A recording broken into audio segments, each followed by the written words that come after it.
I've studied goal setting ever since I was a teenager. I don't know why. I was 12 and 14 years old reading self-help books. That's what qualifies me a lot for the topics I'm covering in this podcast, actually, was the fact that I was such a loser that I was reading self-help books when I was hit in puberty. I don't know why. That wasn't the type of help I needed at the time.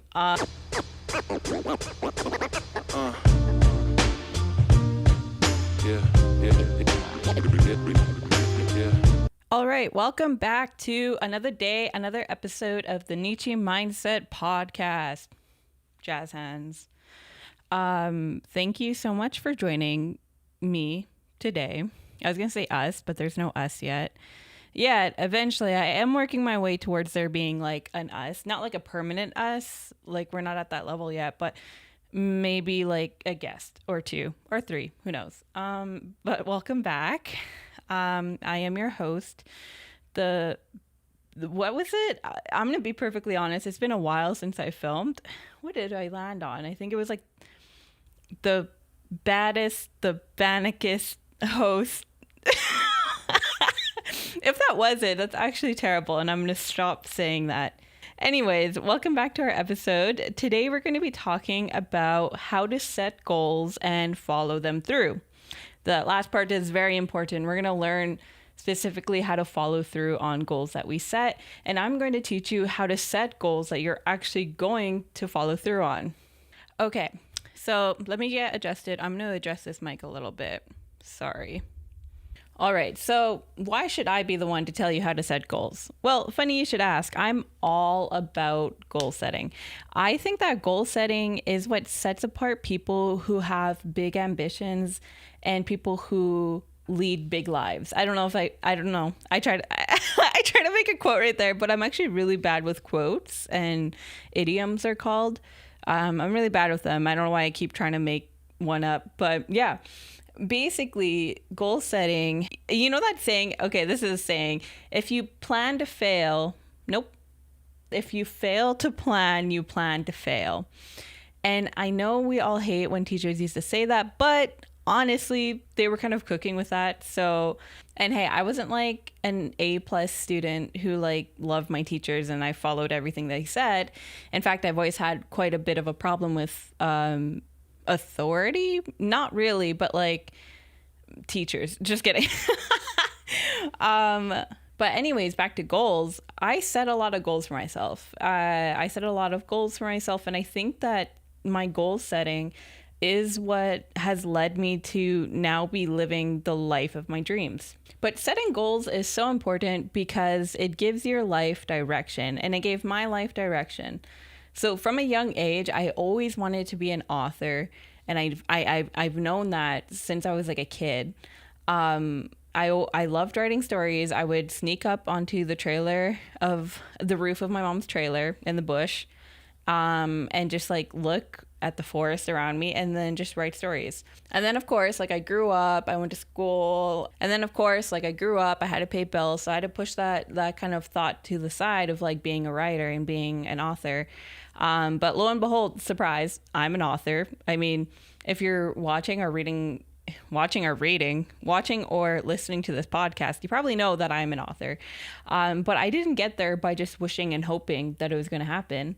I got there because I set out to become an author. I set that goal to become an author, and I figured out the steps along the way to help me get to being an author. See, and I'm jumping ahead a little bit. We're gonna talk about that more later. But yeah, I set goals. I set hella goals all the time.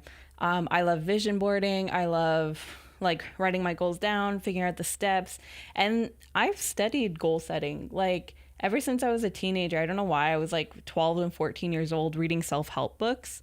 That's what qualifies me a lot for the topics I'm covering in this podcast, actually, was the fact that I was such a loser that I was reading self-help books when I was hit in puberty. I don't know why. That wasn't the type of help I needed at the time. But for some reason, I was obsessed with the concept of productivity and entrepreneurship and and just bettering yourselves and creating systems in your life to work for you rather than you always being a cog in someone else's system, you know?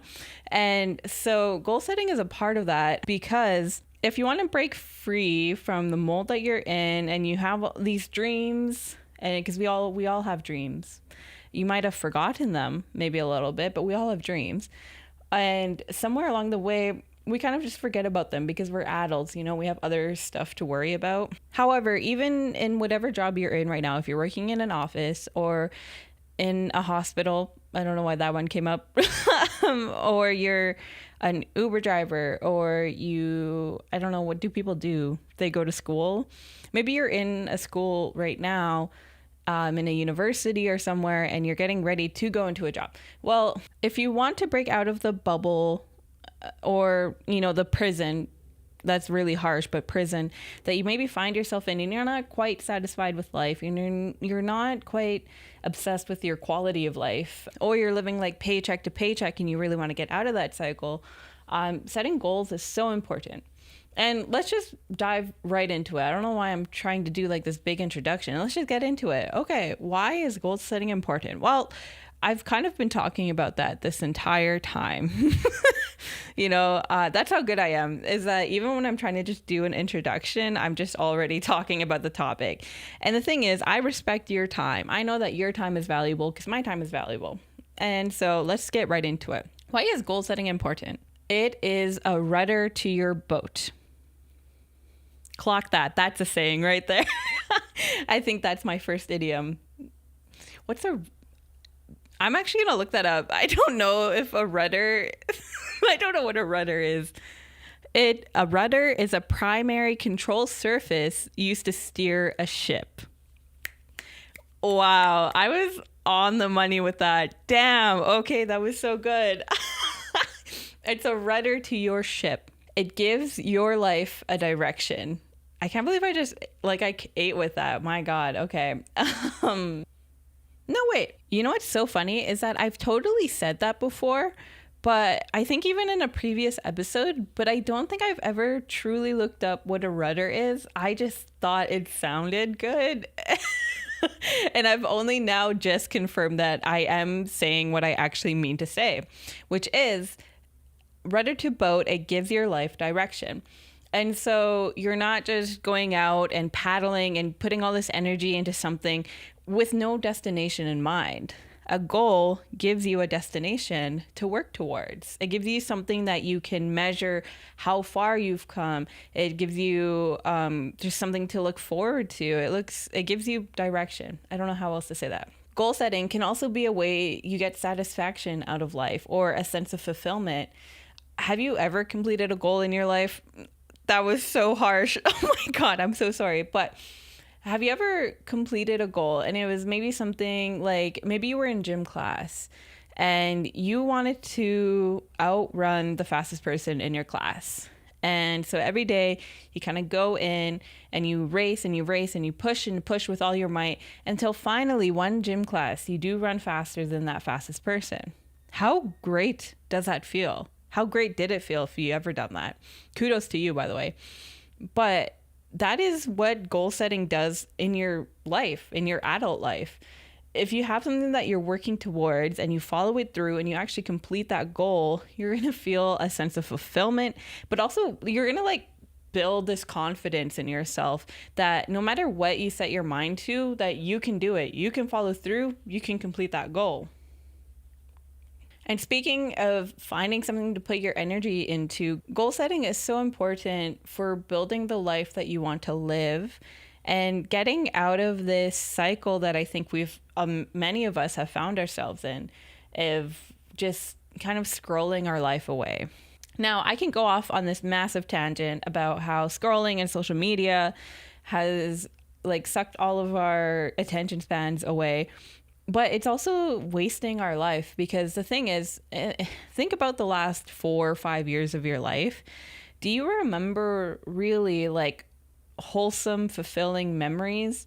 Or do you more so remember trends, like what was trending at the time? You know, we're so entombed. I don't think that's a proper word, but I'm going to say it anyways, entombed into our phones, into social media, and being plugged in, that we start thinking of our life through videos we've watched or trends that were happening or what was big in popular culture at that moment. But setting goals is so important because it gives you something to put your energy into that isn't scrolling on social media, that isn't, just the constant chores. And, we kind of put ourselves on autopilot a little bit in life. We get up, we go to work, we get home, we do the chores, we have dinner, watch TV, scroll, go to bed, do it all again.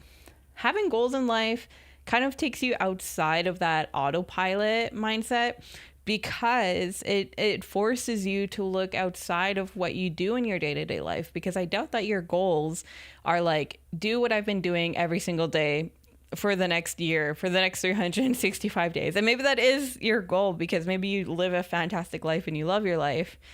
Fantastic. And knowing that you're content and enough is a really great habit to have, which I'll explore later. But for the most part, your goals cause you some discomfort because you're reaching outside of what your circle of safety is, of what you know. Goal setting gives you something to strive for, to put energy into, to create. It's in and of itself a form of creation. Now, of course, as everything I've said, let's take a quick step back and let's think about this through an Indigenous lens. So I say all of this, like what I've said about goal setting and why it's important, but also later when we're figuring out your goals and I'm teaching you how to actually set goals you're going to follow through on, I say this all with a grain of salt as an Indigenous person, because I do not think that our life is meant to be continually bettering ourselves. 12 to 14-year-old me believed that I should always be pursuing, in a sense, perfection. And I could only pursue that by becoming better and better and better. 1% better every day. That's like a thing. But I, as an Indigenous person, I don't actually believe that, because I think our lives is so much more and less than purpose, if that makes sense, of having this grandiose purpose in life of striving and succeeding and then doing that cycle again and again, because that in and of itself is an act of consumption. Consumption is something we've been indoctrinated into because we live in a capitalist society, as you well know. But capitalism can only survive through our consumption. So this idea of constantly bettering ourselves in and of itself is a capitalistic system. And in an Indigenous world, we wouldn't give prestige to whoever had the most or did the most or had the most prestigious title. That's not how we ran our communities. Instead, we looked more to your heart and what you did for your community. And that's not judging people. That's more so just keeping each other accountable, because our communities would never work if we were so focused on ourselves. Communities don't work if you're focused on yourself. And on top of that, Indigenous folks don't see the land and all her resources as resources. We don't see the land, the animals, the waters, anything as resources. We see them as relatives, as something we share in relationship with. The land and animal people aren't things that we collect or consume or dominate, but rather they're just our relatives who also exist in this web of life. And when we view life through this lens, we see everything as a gift. I see every berry we pick, every animal we hunt, every breath of fresh air we get, every drink of clean water is a gift. It is not something we earned, we work towards, or it's not something that we deserve through somebody else's eyes or through somebody's weird colonial idea of who deserves something and who doesn't. It's a gift. The sustenance of life that we receive from the earth around us is a gift. The plants, water, animals, land, they love to feed us, to hydrate us. The sun loves to be warm on our face because they love us and we love them. And when we see that as a gift, we don't need to pursue or strive for anything more, because everything that we need, we have. But that's just the Indigenous lens. You know, we don't live in that world, unfortunately. I mean, you can live in that world, completely possible. But for some reason, Muniawak saw all of that and was like, no, we should work our lives away. Anyways, I digress. We need to pay bills. We live in a society where we judge each other based on what we have, how we look, what we do for work. But in this episode, I'm also going to ask you to do more, to look outside of those constraints and to create goals elsewhere, like your hobbies. Hobbies are so important, like your connections, your relationships with people, because those kinds of goals are equally important as the materialistic, financial, career-driven ones. So what we've covered so far, goals are important for giving direction to life and fostering your ambition. So let me not only show you how to set goals so that you follow through on them, but I'm also going to show you how to figure out goals and what your goals might be.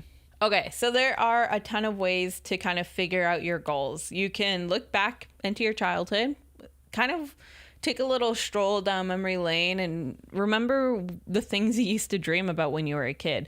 For me, I always had dreams about palm trees. Like, I love a warm climate. I love the ocean. I love being in tropical places. And that was a dream that I had and held throughout my entire childhood, coming from like some native kid living in the bush. I had never seen a palm tree in my life. I don't think I even had a coconut until I was 18 or 19. Like, I was not like a well-traveled kid where like my parents were going to Mexico or anything. Like, they couldn't afford to do that. They could barely afford to feed us, unfortunately. But that's honestly how a lot of native kids grow up. But I always dreamed about palm trees and coconuts and tropical places and beaches and the water. And so when I got out of the army when I was like 16, crazy, another story for another day. Yeah, I was in the army very briefly, Bold Eagle. We'll talk about that later. But when I got out of the army, I had like this big chunk of change that I got for being in the army, for serving Her Queen the Majesty.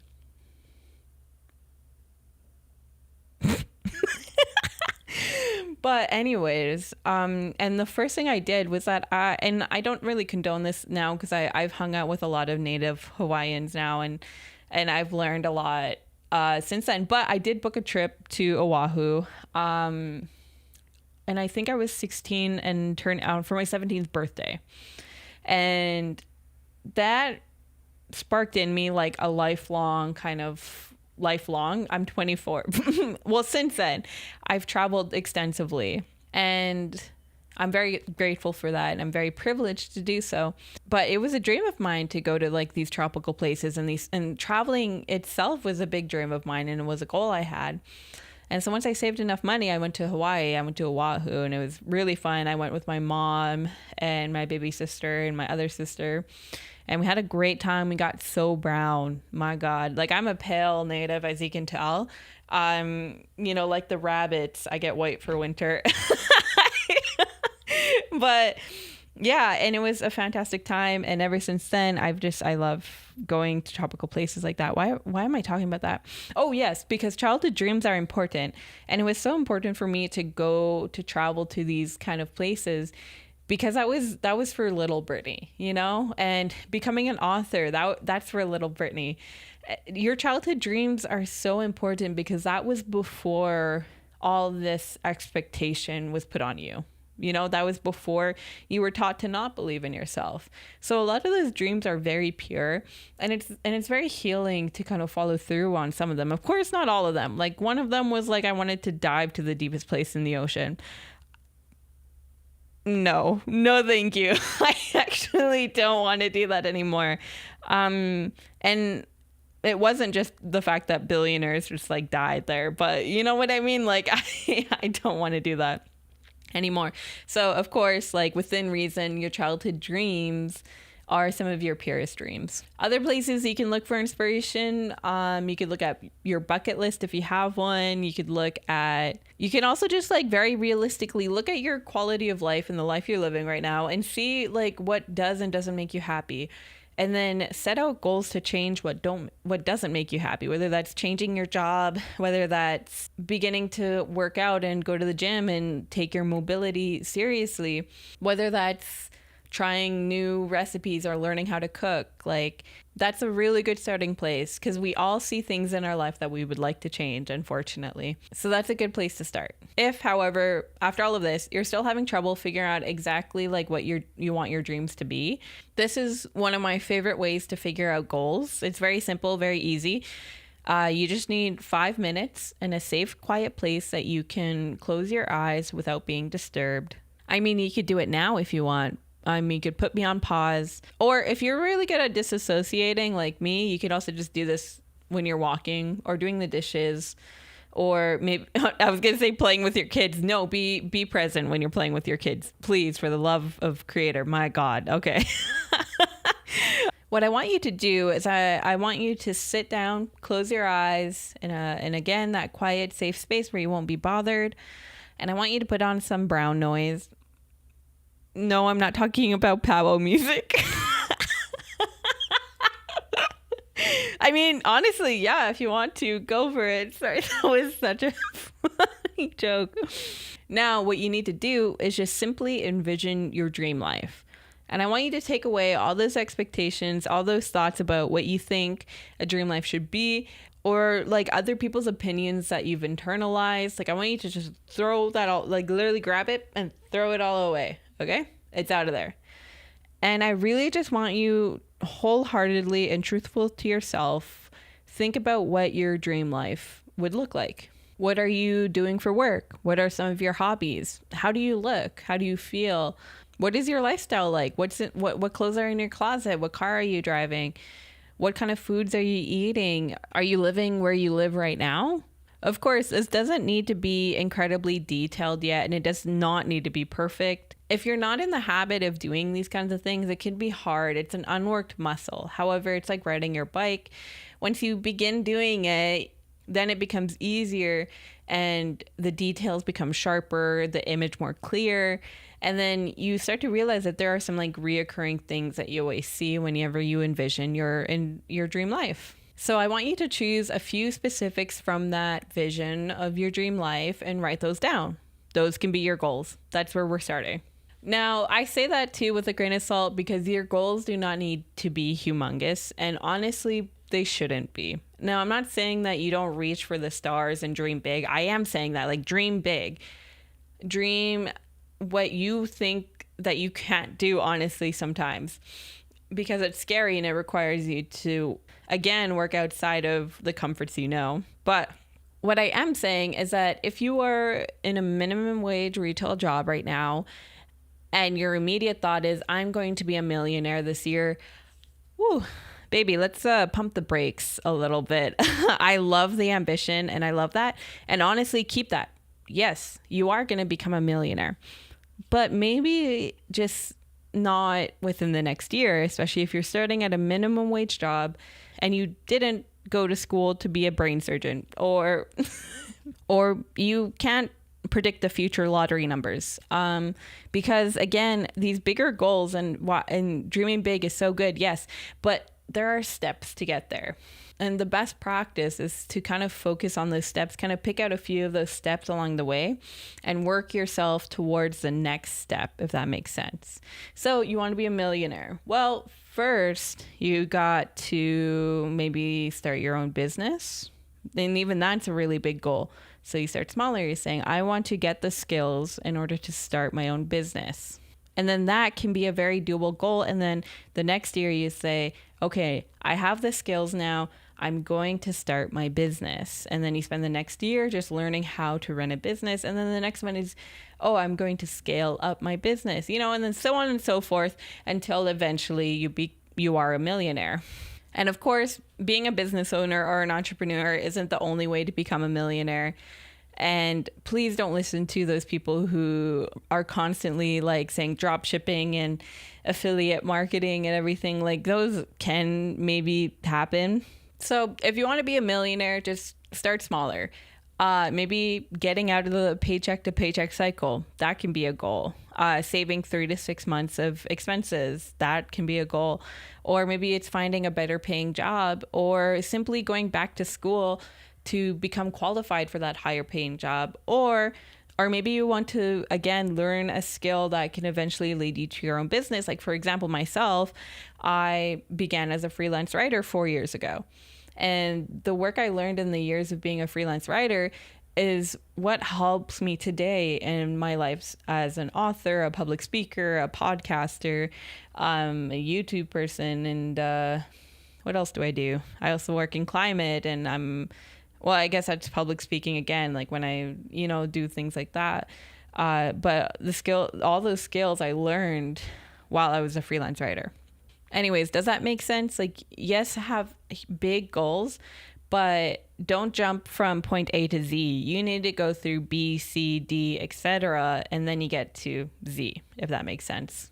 And that's actually, honestly, one of the hardest things to learn. It took me so long to learn that because, like, even on my vision boards and like my goal lists and whatever, I would put I want to be a millionaire, and then I would just like not change anything about my life. And that's when it took me time to understand that some of the best goals and the biggest things that you can do, they take time. Some of those things on your dream list, on your goal list that we're creating right now, they'll take time, but they'll also take skills that maybe you don't have quite yet, but skills that you'll learn along the way to help you get to that goal eventually. So again, dream big, but acknowledge the steps between you and that big dream and start at those steps. And then you'll go to the next one and the next one and so on and so forth. And then I'll be watching you and your podcast. Okay. Now, you should have kind of some ideas of the goals you want to achieve in the next year or two. If you're anything like me, however, you probably have like 24 of them. You just like have so many interests and ambitions and things that you've always wanted to do. And now you're actually setting goals that you want to do them all at the same time. And while I love that ambitious spirit so much, because that's very much me, we're very much twinning in that. It isn't productive to have too many goals you're working towards at one time.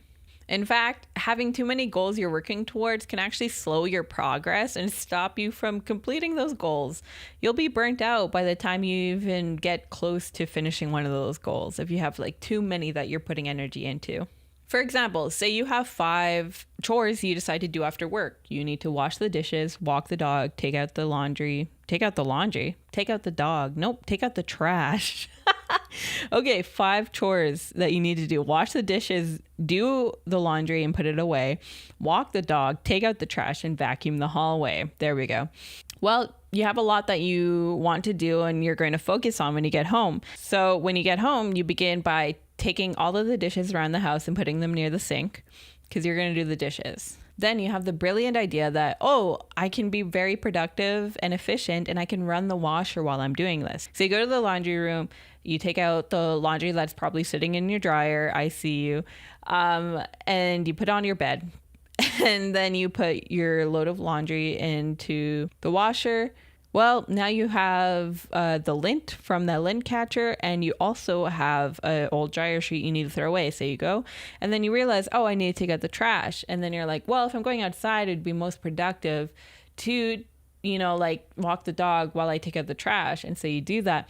And then you get back and then the washer is done. And so you need to transfer that over to the dryer. And then you probably need to put another load in the washer. But then it's dinner time and now you need to do the dishes. So you only end up doing the dishes that you need for dinner, so on and so forth. Okay. Does that sound familiar?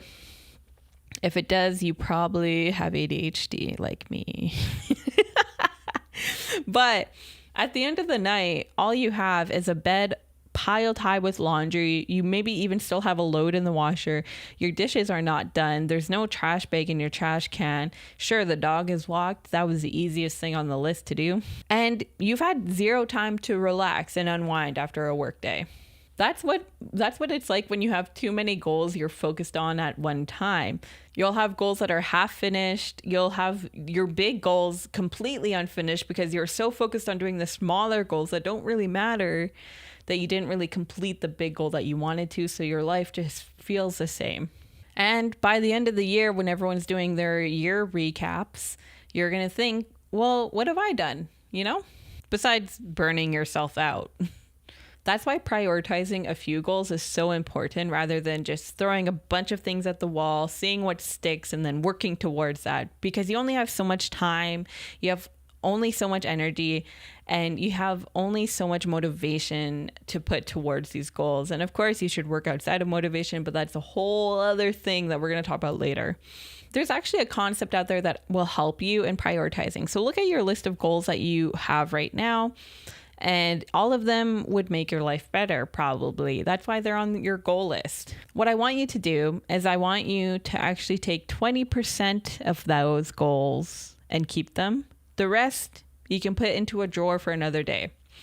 Now, why 20%? Well, this is a concept called the 80-20 rule, which comes from this person named Pareto, I don't know. But what he talks about is that 80% of outcomes comes from only 20% of input. And so what does that mean? And yes, I just said percentages, and that might scare you. It's okay. What he's saying in this concept is that only 20% of your effort results in 80% of your outcomes. So if you have a list of 10 goals, doing only 2 of them will improve your life significantly rather than if you had tried to do all 10.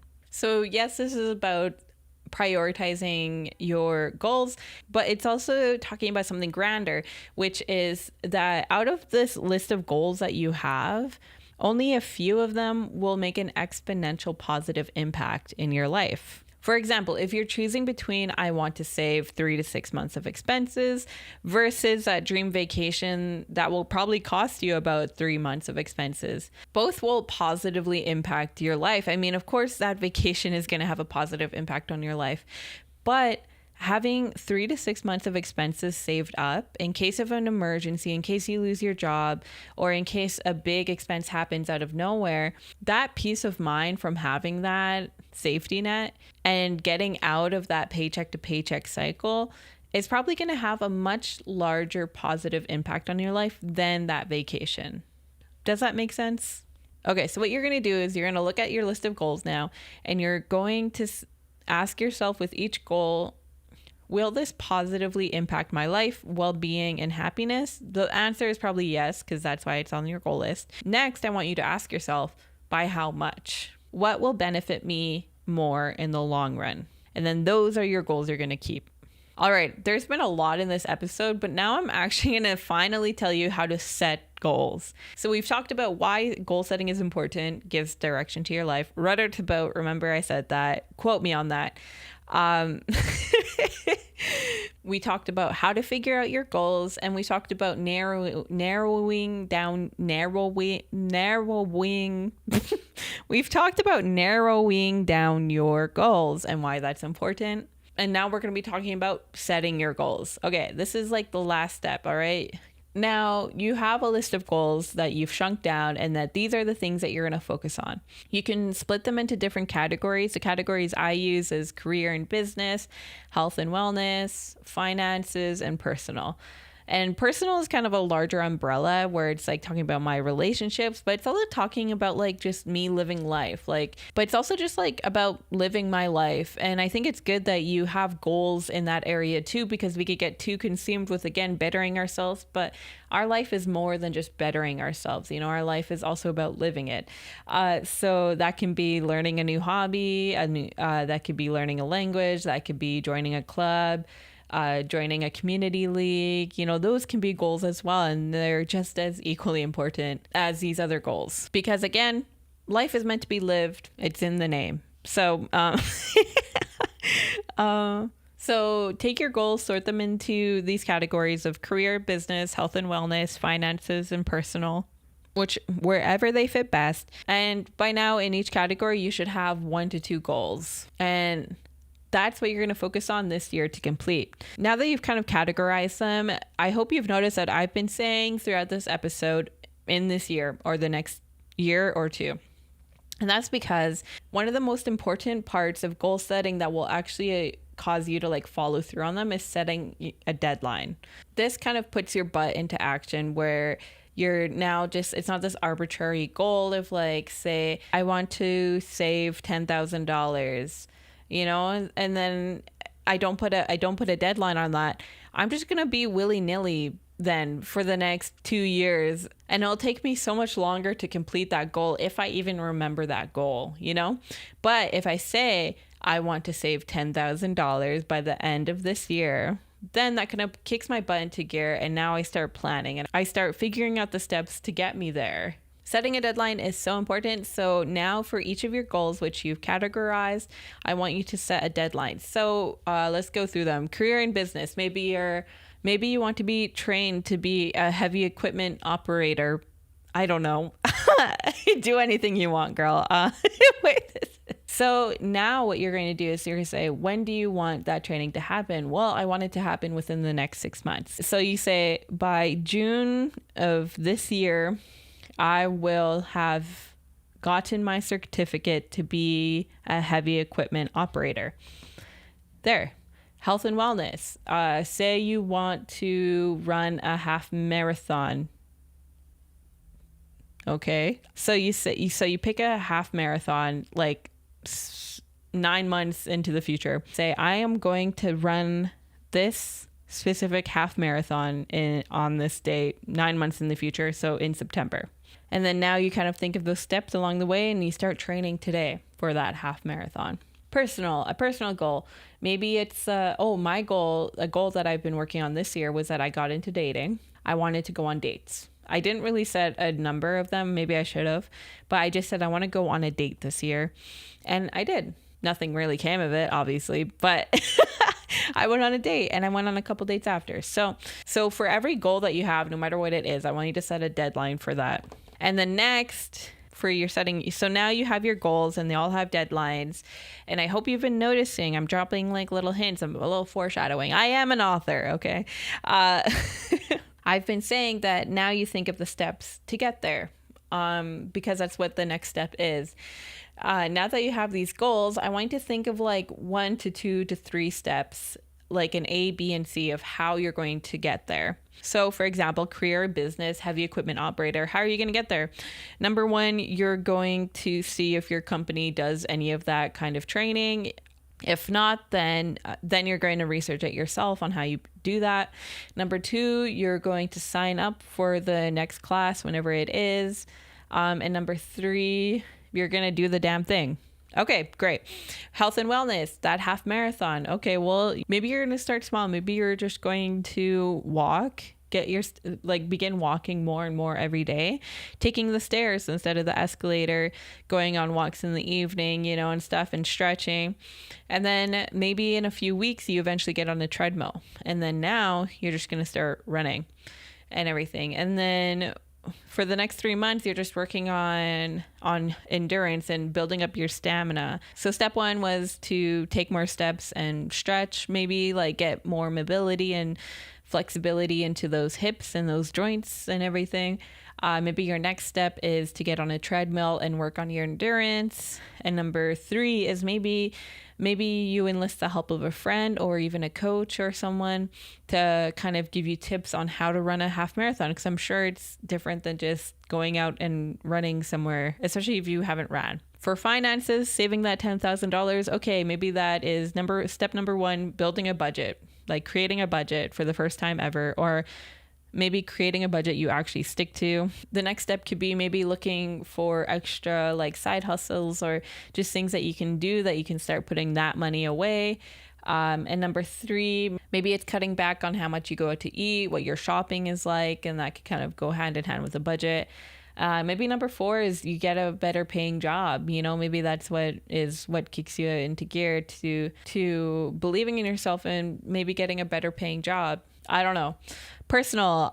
If your personal was, what did we say personal was? Going on dates. Okay. Yeah. You want to go on 3 dates by the end of the year. Great. Now what are you going to do? You're going to, unfortunately, sign up for dating apps. I'm kidding. I didn't have a bad time on dating apps. I just found out that they're not for me. Number 2, maybe you're going to join a club or go somewhere like a third space, which are like social spaces. And that way you can maybe meet someone organically. Number 3, you're going to work on your charm, your riz, as the kids say. My God. I probably embarrassed my little sister by saying that just now, but you're going to work on being able to talk to people and hold conversation and everything. And number 4, maybe you have a crush on someone and you're going to work up the courage to ask them out by this date. You know, that's what I did. Didn't work out though. I should stop revealing so much. But you know what? That happens. That's dating, you know? Okay, so now for your goals, you have what you want, and that's actually something that's going to exponentially improve your life. So something big that you're going to focus on, and you have a deadline for that goal, and now you have the steps to complete that goal. So by now, if you've been keeping track, we have your goal, your narrowed down goal that you're going to focus on that's going to exponentially improve your life.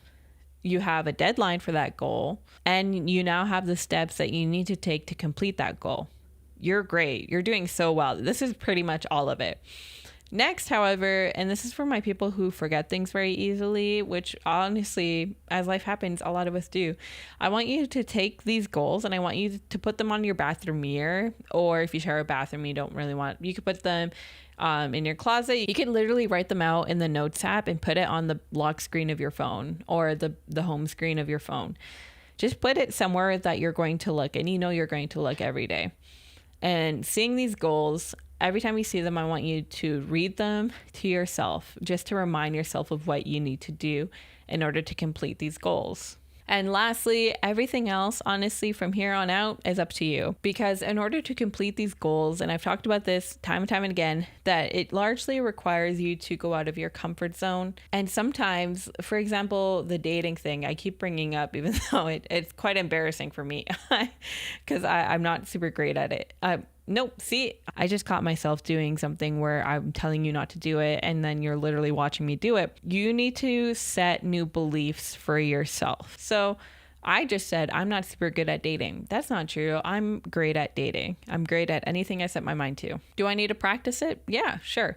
But I'm not bad at it in any way, shape, or form. No one can be bad at it. Well, maybe some people can be, but the way that you talk about yourself is so important, and the way that you think about yourself is so important. And that's mindset, baby. And that it was like episode 2 or something of this podcast. So if you find yourself when you're looking at these goals saying like, oh, I can't do that because of this, oh, like I'm not the type of person to do this thing, that I want you to go back to that episode about why mindset matters. And I want you to go back and I want you to re-listen, re-watch it, because while completing your goals, sometimes you need to become a different person to complete that goal. You want to be a millionaire, but you're working a minimum wage job.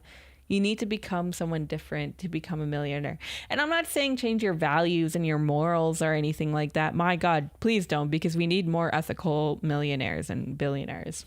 Even though I don't think you could be a billionaire while being ethical, but that's another tangent.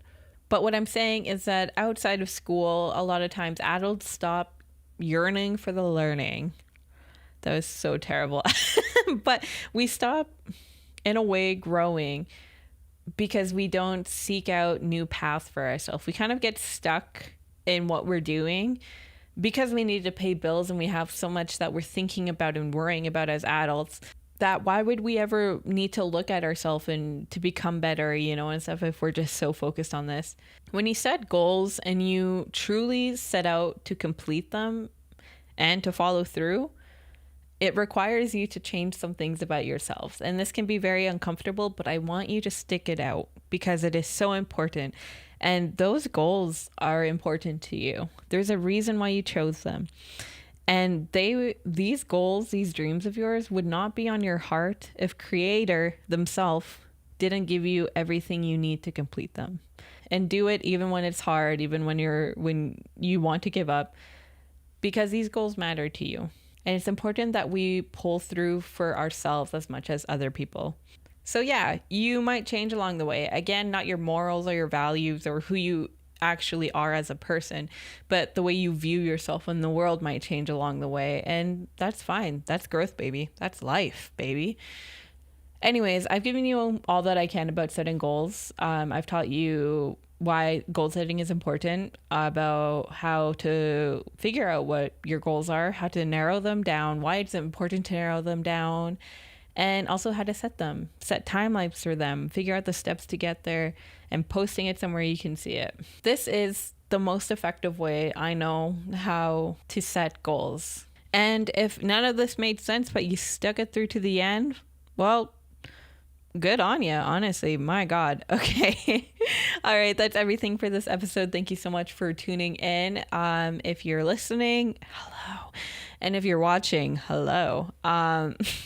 Thank you so much for supporting me and the Neechie Mindset podcast. I am so happy you're here, and then we can talk about goal setting and all of this weird knowledge that I have in my head from when I was obsessed with like self-help books. Honestly, I don't think I've ever stopped being obsessed with them. Actually, only in the last like year or two, I stopped being obsessed with them. So it was a good decade of knowledge that I've just gathered and learned, and now I'm giving to you. So yeah, I don't know. We're Neechies. We could do this. All right, that's everything. Good night.